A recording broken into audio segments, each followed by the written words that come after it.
Assalamualaikum warahmatullahi wabarakatuh. Alhamdulillah wassalatu wassalamu ala Rasulillah Sayyidina Muhammad ibni Abdullah wa ala alihi wa sahbihi wa man wala. La haula wa la quwata illa billah.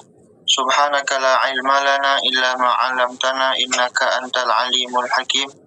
Rabbi shrah li sadri wa yassir li amri wa hlul 'uqdatam min lisani yafqahu qawli bi jahi nabi wa ali amma ba'd.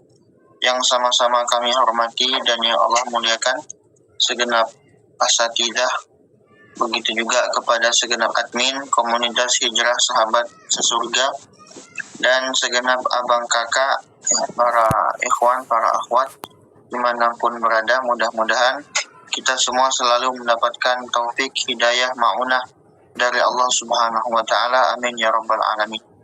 Pertama, hendaknya kita selalu bersyukur kepada Allah atas segala nikmatnya dengan kita membaca Alhamdulillahirabbil alamin. Dua kalinya sholawat dan salam hendaknya tidak bosan-bosannya untuk selalu kita lantunkan karena kecintaan kepada Nabi Muhammad sallallahu alaihi wasallam. Allahumma shalli ala sayyidina Muhammad wa ala ali sayyidina Muhammad.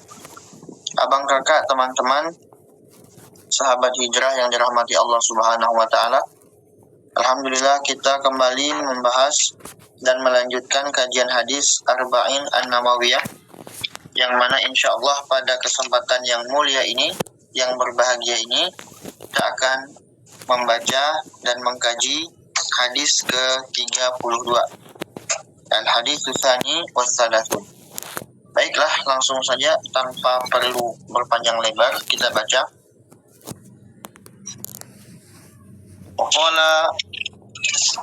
Qala musannifu rahimahullahu ta'ala wa nafa'ana bihi wa bi 'ulumihi fid dharain amin. Al-hadits tsani was-salatsun. Hadis yang ke-32. An Abi Sa'id bin Malik bin Sinan Al-Khudri radhiyallahu anhu. Jadi hadis yang ke-32 ini diriwayatkan oleh Abi Sa'id. Nama aslinya Sa'ad bin Malik. Ya. Sebenarnya harus disebut radhiyallahu anhuma. Kenapa? Karena ayahnya Malik itu adalah sahabat Nabi juga yang ikut peperangan Uhud dan wafat di peperangan Uhud. Ya. Dan merupakan salah satu sahabat Nabi Shallallahu Alaihi Wasallam yang tertulis namanya itu dalam sejarah sebagai salah satu sahabat yang berhasil menghisap darah Nabi. Oh, kayak vampir berarti? Bukan vampir ya. Jadi Malik bin Sinan ini, ya, beliau berhasil menghisap darah Nabi tatkala Nabi Muhammad itu di wajah beliau keluar darah karena akibat peperangan Uhud. Jadi wajah Nabi Muhammad terluka, keluar darah. Ya. Kalau sampai darah itu menetes, maka bumi akan berguncang. Bahkan bumi itu akan marah kepada penduduk bumi. Ya. Artinya Nabi Muhammad ini juga sebenarnya tidak mau darah beliau itu sampai tumpah atau jatuh ke bumi. Sahabat ini paham, akhirnya sahabat Malik bin Sinan ini berusaha untuk menghisap, ya, darah Nabi yang hampir jatuh itu. Maka Nabi Muhammad mengatakan, man sarahu an yanzura ila ma la tamassahun nar falyanzur ila Malik bin Sinan. Kata Nabi Muhammad, barang siapa yang ingin, ya, yang kepengen melihat orang yang tidak akan terkena api neraka, maka lihatlah, kata Nabi Muhammad, kepada Malik bin Sinan, ya, radhiyallahu ta'ala anhu. Dan disebutkan juga saat ini anak daripada Malik bin Sinan, saat ini beliau pernah mendapatkan doa Nabi, kemudian juga pernah dicium oleh Nabi ketika masih kecil. ketika masih kecil, ketika peperangan Uhud sudah selesai, maka Nabi Muhammad SAW beliau menemui Sa'ad, kemudian bertanya, apakah engkau Sa'ad bin Malik? Dia mengatakan na'am, bi abi anta wa ummi ya Rasulullah.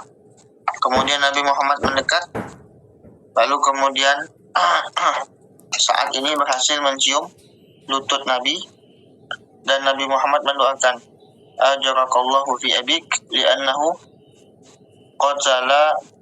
qutila syahidan.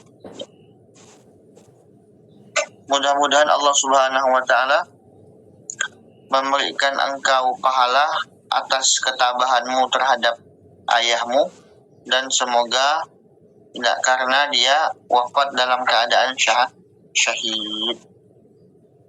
Dan saat ini pernah mengikuti peperangan bersama Nabi sebanyak 12 kali peperangan. Dan pertama kali bertemu Nabi itu pada peperangan Khandaq. Jadi peperangan pertama yang dihadiri oleh Sa'ad bersama Nabi itu perang Khandaq. Dan beliau ini termasuk ahli pemanah ya, teman-teman. Ahli pemanah yang terkenal ya.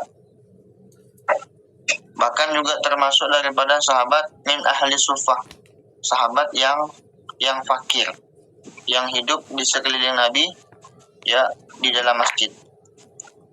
Dan beliau ini termasuk sahabat yang alim dan meriwayatkan hadis sebanyak 1170 hadis ya. Alaf wa mi'ah wa sab'un hadisan. Di antaranya adalah hadis yang akan kita baca ini. Nah, langsung kita baca.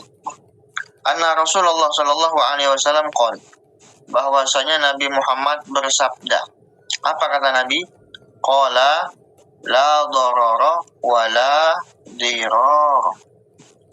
Tidak boleh kita itu membahayakan diri kita dan orang lain. Ya. Wala dirara, dan tidak boleh juga kita membalas kejahatan orang ya dengan membahayakan orang tersebut. Jadi la darara wala dirara. Dan hadis yang singkat ini, teman-teman, merupakan menjadi dasar dari pengambilan suatu kaidah yang bernama, yang sering kita dengar, kaidah yang yang ketiga ya, di dalam usul fikih disebutkan itu dalam qawaidul fikih, ad-darara yuzalu.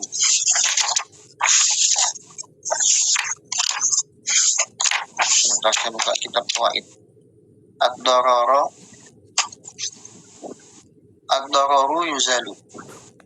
Jadi bahaya itu harus dihilangkan. Nah, ini dalil dari kaidah ini adalah diambil dari hadis ya la darara wala dirara. Jadi tidak boleh membahayakan diri kita, kemudian orang lain juga, dan tidak boleh membalas dengan membahayakan orang tersebut. Orang berbuat jahat kepada kita balas, balas lebih jahat lagi, yaitu tidak dibolehkan. Maka disebutkan ya, di antaranya ada sub dari kaidah ini ya, disebutkan di sini. Imam Suyuti menyebutkan ad-darurat tubihul mahdhurat. Artinya kondisi darurat itu membolehkan sesuatu yang diharamkan. Nah, seperti kondisi kita sedang di hutan. Kita sedang di hutan, kemudian kita sedang kelaparan. Kita kan tidak boleh itu makan bangkai. Lalu gimana? Ya boleh, karena darurat. Ya, tidak menemukan lagi, akhirnya kita makan bangkai.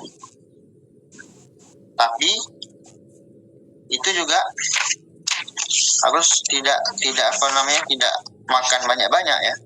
Kan disebutkan dari sub kaidah ini juga ma'ubiha lid darurah yuqaddaru bi qadriha. perkara yang dibolehkan karena darurat itu dibatasi sesuai kadar kedaruratannya. Jadi dibatasi. Jadi artinya kalau makan bangkai itu ya sebatas supaya kita tidak mati. Ya mungkin berapa suap ya, mungkin tidak terlalu banyak ya, tidak sampai kenyang gitu. Sekiranya sudah mencukupi nyawa kita terselamatkan, maka cukup. Dan kaidah ini juga ya, kaidah dari hadis ini yang ad-dararu yuzalu, ya bahaya itu harus dihilangkan, itu juga seperti misalnya kita jual beli, ya, kita ingin membeli HP misalnya, kita beli HP, maka di situ ada khiyar. Ya. Kalau seumpama ketika kita beli HP ini, ya kita menemukan ada aibnya, misalnya HP palsu, boleh kita balikan. Kenapa? Karena ya ad-dararu yuzalu, bahaya itu harus dihilangkan. Ya. Jadi tidak boleh kita itu, karena tujuan dari beli HP apa? Dapat manfaatnya kan. Ya, ada kameranya berfungsi, kemudian bisa buat nelpon, bisa buat chattingan, ya aplikasinya bisa di-download, ya ada Play Store dan lain sebagainya. Nah ini menunjukkan kalau kita beli sesuatu dan ternyata manfaatnya tidak kita dapatkan, ya boleh kita tukarkan. Ya. Seperti yang sering terjadi ya, ketika kita sedang jual beli, orang jual ayam ternyata bangkai, ya, boleh dikembalikan. Nah, dan dengan syarat-syarat tertentu yang sudah dijelaskan oleh ulama fikih. Karena ini hadis, jadi kita tidak akan terlalu berpanjang lebar bahas tentang fikih. Paling kalau seumpama ada yang bertanya, insya Allah nanti di sesi tanya jawab akan saya jelaskan. Ya. Nah, hadis ini singkat sekali. Jadi kita baca sedikitlah faedah-faedah di dalam kitab Al-Jawahirul Lu'lu'iyah Syarah Hadis Arba'in An-Nawawiyah.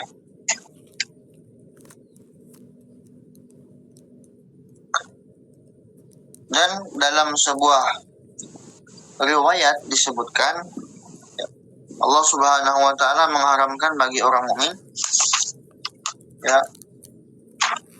damahu wa malahu wa irdahu. Tidak boleh orang mukmin itu menumpahkan darahnya, kemudian harta, kemudian kehormatan.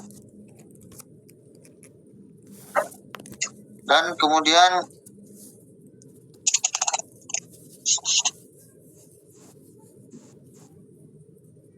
ya mungkin sampai di sini saja hadisnya karena singkat sekali. Ya, untuk itu saya kembalikan kepada moderator. Wallahu a'lam bishawab.